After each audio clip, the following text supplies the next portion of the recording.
How to send a PowerPoint presentation in an email. Hello everyone, welcome to this channel. I'm here to help you out today.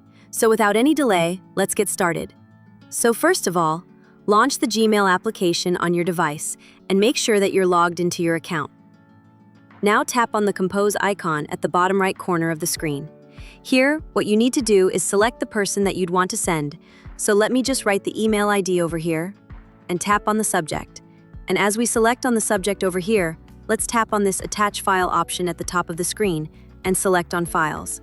As you select on Files, it will take us to our gallery over here. So let's just tap on Documents. We can select on the Download option as well, and simply scroll down and look for our PowerPoint presentation. So as we scroll down, let's just find the options over here. So here we have, and then you can now just tap on Send. Send this message, and there you go. We have sent a PowerPoint presentation in an email. So that's it. Thank you so much for watching this video. See you next time.